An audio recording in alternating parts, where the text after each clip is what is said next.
Hello everyone, कैसे आप सब। आई होप अच्छे होंगे। आप लोग की तैयारी कैसा चल रहा है ज़रूर बताइएगा। यहाँ पर मूल्यांकित उत्तर पुस्तिका हम लोग डिस्कस करने वाले हैं। जैसे कि अभी हम दिव्या मैम, रवि से सर, अर्पित गुप्ता सर और 2024 का भी शक्ति दुबे मैम का कॉपी अपलोड कर दिए हैं। तो यहाँ पर हम नेक्स्ट कॉपी के सीरीज में बढ़ते हैं। तो यहाँ पर ये हम यहाँ पर देखते हैं इनको आखिर कैसा रिमार्क मिला है और क्या क्या इनको दिया गया था। यहाँ पर इनको रिमार्क मिला हुआ है। उत्तर काफ़ी अच्छे हैं, पाठ्यक्रम पर पकड़ कर सकते हैं, विश्लेषण क्षमता प्रशंसनीय है, भूमिका और निष्कर्ष शानदार है, भाषा प्रवाहपूर्ण है और उत्तरों का प्रस्तुतिकरण प्रभावशाली है। तो टॉपर्स आखिर आंसर लिखते किस तरीके से है, इससे हम लोग को पता चलेगा कि हम लोग को लिखना क्या है। तो यहाँ पर देखिए इनको 156 मार्क्स मिला था, जो बहुत ही वाकई बहुत अच्छा मार्क्स है। 156 मार्क्स मिलना लाइक हाँ अच्छा मार्क्स है। तो आइए यहाँ पर प्रश्न संख्या 1 पर बढ़ते हैं। भारत भारती के आधार पर मैथिली शरण गुप्त की भविष्य दृष्टि पर प्रकाश डालिए। भारत भारती के माध्यम से गुप्त जी ने भारत के स्वर्णिम भविष्य पर प्रकाश डाला। इसमें एक और तो उनका जन्म उद्बोधन करता है और भविष्य की दिशा में निर्देश भी करता है। गुप्त जी भविष्य में भारत को अधिक सशक्त, संपन्न और काल कारखानों से युक्त बनाना चाहते हैं, ताकि भारत का कच्चा माल विदेश जाए जब विदेश ना जाए बल्कि भारत में ही उसका वस्तुएं बनाने लगे। मेड इन के बाद हो। अब देखिए यहाँ पर उद्धरण भी लिखना बहुत ज़रूरी है। उद्धरण कोट करने से क्या होगा, हम लोग की आंसर की वैल्यू बढ़ जाता है। तो यहाँ पर एक और उद्धरण देखने को हम लोग को मिलता है। साहब यूरोपियन हिस्ट्री नाम से खिलाइए, बैलून की रचना करके कृपया दिखाइए। तीसरे स्तर पर गुप्त जी ने साहित्य को कई दिशा प्रदान कर रीतिकालीन मानसिकता युक्त कविता का खंडन करते हैं। भविष्य में उद्देश्यमूलक कविता की स्थापना को तरजीह देते हैं। केवल मनोरंजन न कवि का कर्म होना चाहिए, उसमें उचित उपदेश का भी मर्म होना चाहिए।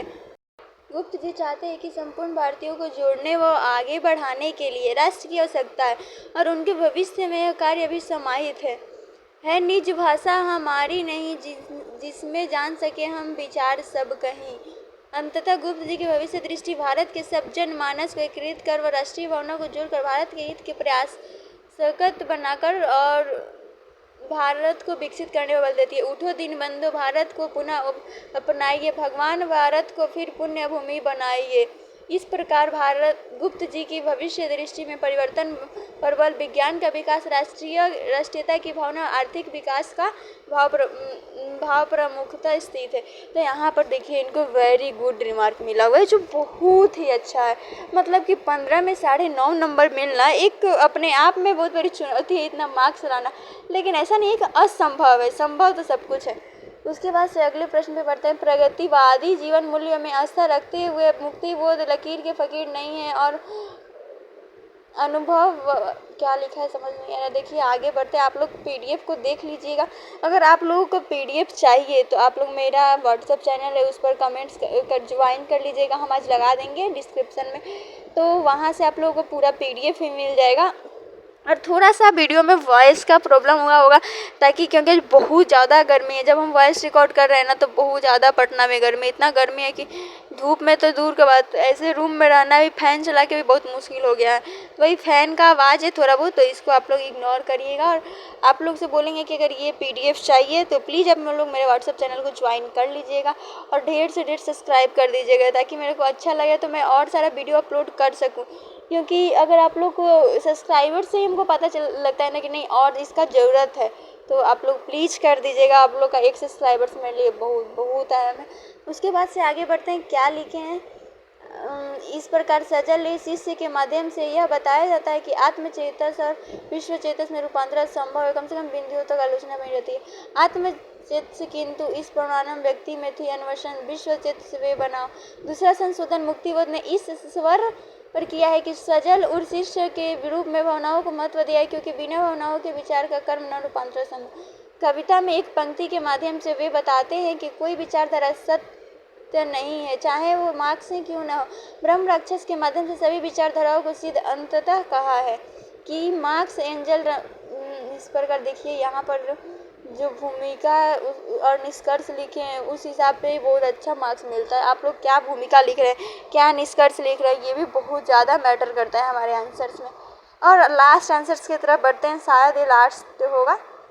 और बाकी इसके बाद का भी मैं वीडियो धीरे धीरे करके तो अपलोड कर दूंगी, लेकिन आप लोग यहाँ पर देखिए ये एक पंक्ति है जो किस कहाँ से लिया गया है। तो ये भारत दुर्दशा जो भारतेंदु द्वारा रचित, भारतेंदु हरिश्चंद्र द्वारा रचित 5वें अंक से लिया गया है।